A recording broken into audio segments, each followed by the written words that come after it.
সালাম আলাইকুম, সবাইকে ঈদ মোবারক।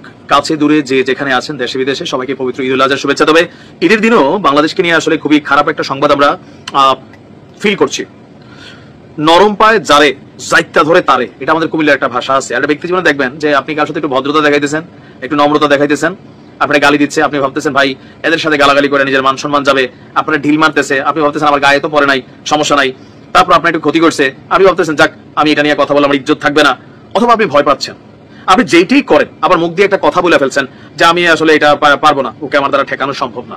স্বাভাবিকভাবে আপনার উপরে লাগু হইয়া বসবে যদি সম্পর্কের জায়গাটা খারাপ হয়। ঠিক একই কাজ করছে ভারত। আর এই তথ্য আজকে বাংলাদেশটা, ভারতের গণমাধ্যম বলছে বাংলাদেশ সরকারের নরম অবস্থানের কারণে প্রতিদিন বাংলাদেশে কি পরিমাণ পুশিং করানো হচ্ছে এবং যাদেরকে বাংলাদেশি দাবি করে পুশিং করানো হচ্ছে তারা আদৌ কি বাংলাদেশি কিনা।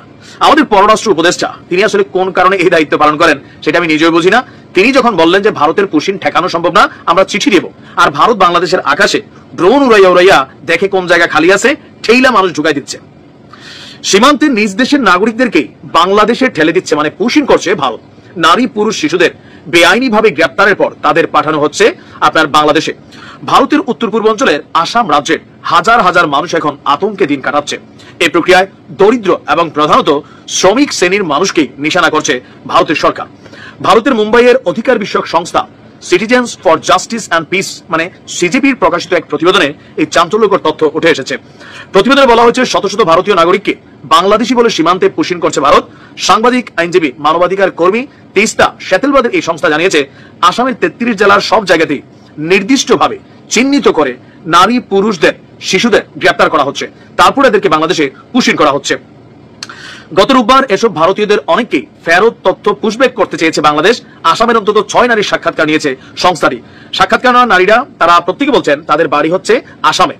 গত 23 মে থেকে রাজ্যের 33 জেলায় অভিযান শুরু করেছে পুলিশ। আর এই অভিযানে মামলা, নোটিশ বা কারণ ছাড়াই মানুষকে আটক করা হচ্ছে। এসব লোকদের ব্যাপারে পরিবার এবং আইনজীবীদের কোনো তথ্য দেওয়া হয়নি।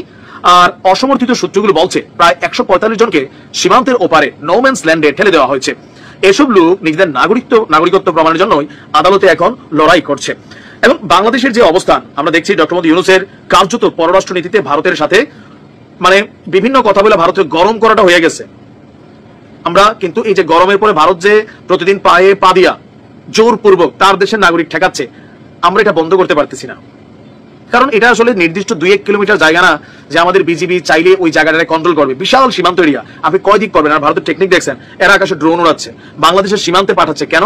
আশেপাশে কোনো গ্রামবাসী আছে কিনা। যদি গ্রামবাসী থাকে এদিক দিয়ে পুশিং করে না, যে জায়গাগুলো খালি পায়, নীরব পায়, নির্জন পায়, ওইখান দিয়ে ঢুকাইয়া বিএসএফ বলে একদম গুলি করে দেবো। তো এই সাধারণ মানুষ দৌড়তে দৌড়তে আসে, একবার ঢুকাই দিতে পারলে রিটার্ন তো আপনি ওইভাবে করতে পারবেন। আপনাকে আবার আইন মাইনা, আদালত মাইনা, পতাকা বৈঠক করিয়া এক দেশের নাগরিক আরেক দেশে হস্তান্তর করতে হবে। কিন্তু ভারত এটা করছে না। সরকার এ নিয়ে কার্যত গেল কয়েকদিন খালি নির্বাচন সংস্কার ছাড়া কোনো কথা ভারতের পুশিং নিয়ে ডক্টর মোহাম্মদ ইউনূসের মুখে আমরা শুনি নাই। এমনকি আমাদের জাতীয় নিরাপত্তা উপদেষ্টা যিনি আছেন তিনিও বলেন নাই। এটা নিয়ে কেউই কথা বলছেন না। কেন?